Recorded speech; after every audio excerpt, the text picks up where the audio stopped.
시청자 여러분 안녕하십니까? VOA 모닝뉴스 시작합니다. 한국 정부가 국내에 잇따른 비판과 논란 속에 이른바 대북전단 살포금지법을 공포했습니다. 3개월 뒤부터는 법이 시행되는데 한국 내 27개 민간단체들은 이 법이 기본권인 표현의 자유를 침해하고 반인도적인 북한 체제를 이롭게 한다며 헌법 소원을 제기했습니다. 조상진 기자가 보도합니다. 한국 내 북한 인권단체와 탈북민단체, 변호사단체 등 27개 시민단체들은 29일 서울 헌법재판소 앞에서 기자회견을 열고 대북전단 금지법에 대해 효력정지 가처분 신청과 헌법소원을 제기한다고 밝혔습니다. 헌법소원 청구에는 이민복 북한 동포 직접돕기 운동 대표와 박정호 큰샘 대표, 한반도 인권과 통일을 위한 변호사 모임, 전환기정의 워킹그룹 등 27개 단체와 대표가 참여했습니다. 이들 단체들은 헌법소원 청구서에서 대북전단 금지법이 표현의 자유와 행복 추구권, 죄형 법정주의, 포괄적 위임입법 금지 등을 침해, 위배한다고 청구 취지를 설명했습니다. 이거 어떻게 우리가 견딥니까?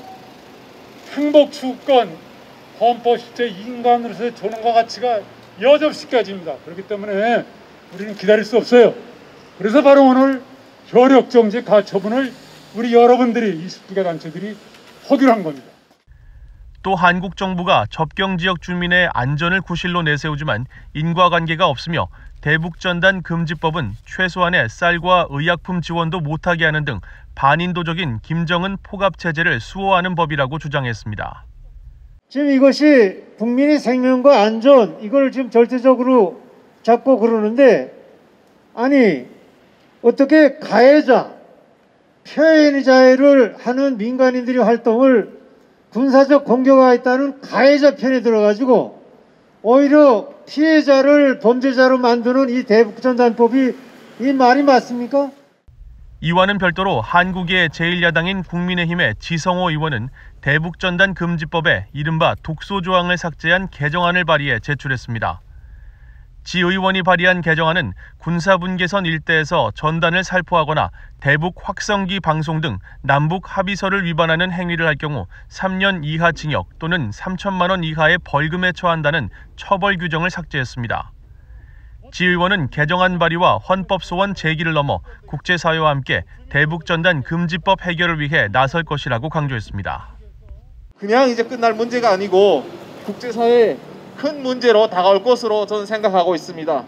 저희가 이제 헌법의 테두리 안에서 오늘 하고 있는 이제 효력 처분 가처분 신청과 모든 이제 일들에 있어 가지고 우리가 해야 될 일도 있겠지만 저는 국제사회와 함께 더욱 노력해가고 있고 내년 1월 달에 이제 스미스 이제 의원과 함께 청문회를 열 수 있는 준비도 차근차근 진행하고 있습니다.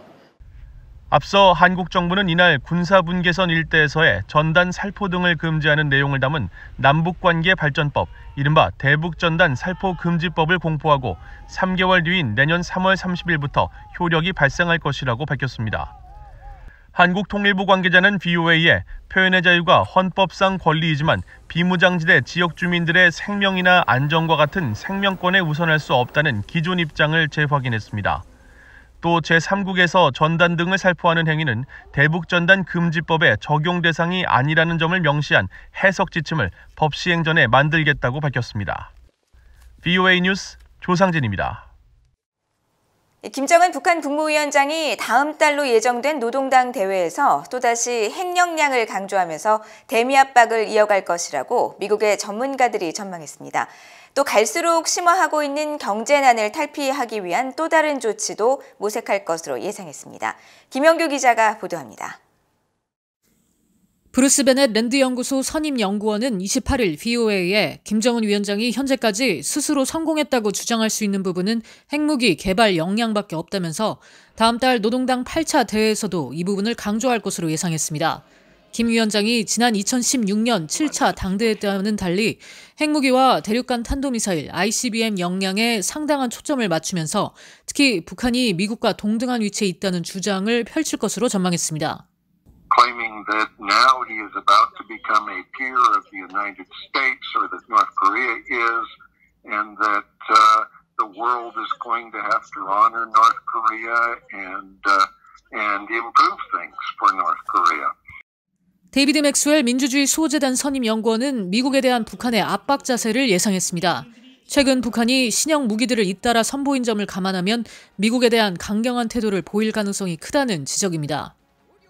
I think he wants to likely will want to maintain pressure, especially after October 10th. And we saw possibly new ICBM, possibly new SLBM, as well as a wide range of modernized conventional equipment. It really seems like he's taking a hard line. 중앙정보국 CIA 분석관 출신인 수김 랜드연구소 연구원은 김 위원장이 당대에서 신종 코로나 바이러스 대유행에 따른 경제난 극복에 초점을 맞출 것으로 전망했습니다. They are definitely struggling economically. There's, the fact that they had to lock down their borders, the trade with China decreasing significantly. That's going to, ultimately trickle down to affecting the state of the North Korean economy. 전문가들은 김 위원장이 올해도 경제 성과를 내지 못함에 따라 새해 첫날 신년사를 발표할 가능성은 낮으며 올해처럼 발표문 형식으로 대체할 수 있다고 내다봤습니다. 또 김 위원장이 현재 확정적인 대미 메시지를 내놓기 어려운 상황에 처해 있다면서 대외 메시지의 혼선을 줄이기 위해 미국 차기 정부가 들어설 때까지 기다릴 것이며 당대회 연설로 신년사를 대체할 수도 있다고 전망했습니다. VOA 뉴스 김연경입니다. 북한이 내년 1월 8차 당대회를 앞두고 대규모 열병식을 준비하는 정황이 포착된 가운데 미국 공군의 최첨단 정찰 감시 자산이 한반도 중부권 상공을 돌며 정찰 비행에 나선 것으로 확인됐습니다. 민간 항공기 추적 사이트 노콜사인 등에 따르면 일본 오키나와 가데나 공군기지에서 이륙한 미국 공군 RC-135W 리벳 조인트 정찰기가 29일 오전 남해안과 중부권 상공에서 잇따라 식별됐습니다. 리벳 조인트의 한반도 정찰 비행은 열흘 만이며 특히 이번 비행에서는 전과 달리 낮은 고도로 비행했으며 KC-135 공중급유기도 함께 출격해 급유를 지원한 것으로 파악됐습니다. 리벳 조인트는 지상 목표 지역의 정보를 실시간으로 수집해 분석하고 지상기지로 전송하는 통합 임무형 정찰기로 통신 감청과 미사일 발사 전 신호를 포착하고 탄두 궤적 등을 분석할 수 있는 것으로 알려져 있습니다. 2020년인 미국 의회에서 미한 동맹의 중요성을 강조하는 움직임이 두드러진 해였습니다. 한국전쟁 발발 70주년을 맞은 해인데다 동맹에 대한 도널드 트럼프 대통령의 비판적 인식과 중국의 부상 등 여러 요인이 배경으로 작용했습니다. 이조은 기자의 보도입니다. 미국 상원과 하원에서 발의된 지난 한 해 한반도 관련 안건들 가운데 미한 동맹에 관한 법안과 결의안은 모두 5건이었습니다. 한반도 관련 전체 안건의 절반가량을 차지한 것인데 특히 지난 6월에는 한국전쟁 발발 70주년을 기념하며 미한동맹의 중요성을 재확인하는 내용의 결의안이 상원과 하원에서 각각 발의됐습니다. 상원에서는 외교위 동아태 소위원장인 공화당의 코리 가드너 의원과 민주당 간사인 에드워드 마키 의원이, 하원에서는 외교위 아태 소위원장인 민주당의 아미베라 의원과 공화당 테드 요호 의원이 초당적으로 발의했습니다. 민주당의 마키 상원 의원과 베라 하원 의원은 또 양국 간 동맹 강화를 위해 대통령 임의로 미한 상호방위 조약을 변경하지 못하게 하는 이른바 같이 갑시다 법안을 각각 상하원에 발의했습니다. 앞서 민주당의 톰 소지 하원 의원은 지난 1월 미한동맹의 중요성을 재확인하는 결의안을 발의하기도 했는데 이 안건들은 모두 미한동맹은 동북아 번영과 인도태평양 지역의 평화와 안보 증진의 린치핀, 즉 핵심 축을 이룬다는 내용을 강조했습니다. 이 같은 한반도 법안과 결의안들 가운데 의회를 최종 통과한 미한동맹 강조 안건은 모두 3건으로 역시 전체의 절반가량을 차지했습니다. 2020년 미국 의회에서 미한동맹을 강조하는 목소리가 그 어느 때보다 높았던 것은 올해가 한국전쟁 발발 70주년인데다 트럼프 대통령의 동맹 비판적 시각에 대한 우려, 또 중국 부상에 따른 영내 동맹국과의 관계 강화 필요성 등이 배경으로 작용했습니다. Maintaining peace and prosperity on the Korean Peninsula and throughout the Indo-Pacific is an effort that can no longer be and never could be accomplished without all allies, without friends. That's why America and what makes America so strong. 의회의 이런 움직임에는 트럼프 행정부의 미한 방위비 분담 협상과 연계한 주한미군 감축 가능성에 대한 우려도 반영됐습니다.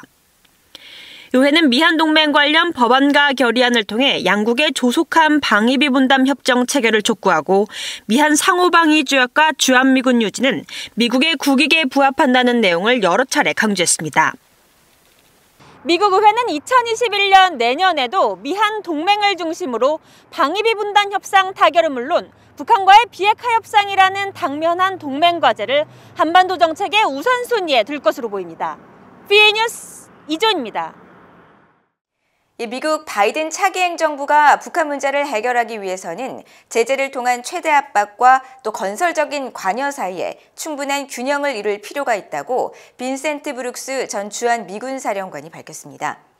브룩스 전 사령관은 29일 한국의 민간 연구단체인 최종현 학술원이 주최한 화상 토론회에서 대북 제재와 국제적 공조를 통한 대북 압박은 지속돼야 한다면서 북한과의 건설적 관계를 위한 접근은 이와 균형을 맞출 필요가 있다고 강조했습니다. 또 미국과 한국 당국은 북한의 인권과 납북자 문제 등 제기해야 할 과제들을 협상 초기에 분명히 제시해야 한다면서 다만 모든 문제를 한꺼번에 해결하려 한다면 어려움에 부딪힐 수밖에 없다고 지적했습니다. 이날 행사에 참석한 조셉 나이 하버드대 교수는 미한 양국이 대북 압박에 중국이 동참하도록 설득하는 것이 무엇보다 중요하다면서 한반도 비핵화라는 장기적 목표 달성을 위해 북한의 도발을 방지할 억제력을 더욱 강화할 필요가 있다고 강조했습니다. 북한이 미국과의 비핵화 협상에서 주도권을 잡기 위한 목적으로 바이든 새 행정부 출범 이후 대륙간 탄도미사일 ICBM 도발에 나설 가능성이 있다고 한국의 민간 연구단체가 밝혔습니다. 한국의 민간 연구단체인 아산정책연구원은 29일 발표한 국제정세전망 2021 보고서에서 미북 정상회담이 바이든 행정부 출범 초반에 성사될 가능성은 매우 낮다면서 제재 해제는 물론 완화조차 기대하기 어렵게 된 북한이 교착 상태 타개를 위한 고육책으로 ICBM 도발 카드를 고려할 것이라고 전망했습니다. 보고서는 그러면서 협상 주도권을 위해 바이든 정부 출범 직후인 내년 1월과 또 미한 연합훈련이 시작되는 3월 사이에 잠수함 발사 탄도미사일 SLBM이나 단거리 미사일로 긴장을 조성한 뒤 상황에 따라 ICBM 발사까지 감행할 수 있을 것으로 내다봤습니다. 또 미중 간 전략 경쟁이 심화하는 상황에서 한국 정부가 전략적 모호성을 유지하기가 쉽지 않을 것이라며 한국 정부는 자유민주주의와 시장경제, 인권 존중 등 한국이 지향해야 할 가치에 대한 원칙과 철학을 분명히 정립할 필요가 있다고 강조했습니다. 이상으로 BOA 모닝뉴스를 마칩니다. 시청해주신 여러분 고맙습니다.